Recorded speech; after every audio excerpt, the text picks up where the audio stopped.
Je suis Radio Crypto, les infos crypto pour ceux qui n'ont pas le temps. Bon les gars, ça va ce matin, pas trop secoué. Évidemment, on va parler de ces gros mouvements d'hier, aujourd'hui en tout cas. Rien d'alarmant, vous savez, il y a des grosses variations sur le marché crypto.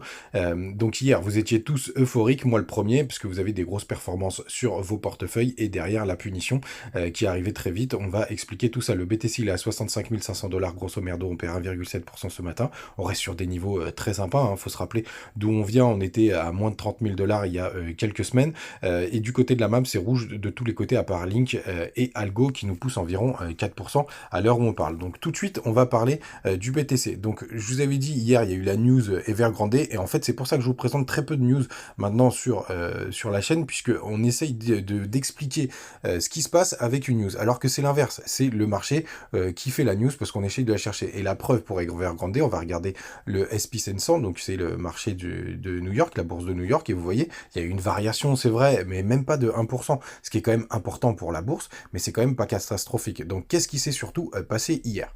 Donc le plus simple, et vous voyez là l'importance des supports, puisque évidemment je les ai pas poussés, je les ai pas touchés. Quand tout le monde est euphorique, ça commence à mettre des leviers dans tous les sens sur les alts et sur le BTC pour avoir des performances encore plus importantes. Et quand tu ouvres une position en levier, pardon, ça crée une zone de liquidation automatiquement. Et tu peux aussi mettre des stop loss, c'est ce qui est toujours recommandé quand tu utilises le levier. Donc ça veut dire qu'il y a des zones où c'est écrit pour les market makers, à cet endroit-là, ça va liquider la position ou ça va la vendre. Donc ça déclenche des positions, donc ça crée des frais. Et c'est comme ça que les exchanges gagnent de l'argent. Et donc pour faire marcher tout le marché, pour faire bouger tout le marché, ça sert à rien de cibler un altcoin. Il suffit dans le marché de la crypto de cibler le BTC. Il suffit de faire bouger le BTC. Il y a tous les alts qui dégringolent derrière. Donc c'est ce qui s'est passé hier. Et donc on voit quand vous mettez un stop loss, en général vous le mettez sous une résistance pour éviter de vous le faire prendre. Et c'est pour ça qu'on a dépassé un petit peu. Hier on a clôturé juste sur ma zone de résistance. Vous la connaissez, je vous le disais. Même hier pour aller là, on avait descendu un peu plus profond. Et là ce matin on repart pile sur la résistance. On va peut-être trouver du support même sur le MACD.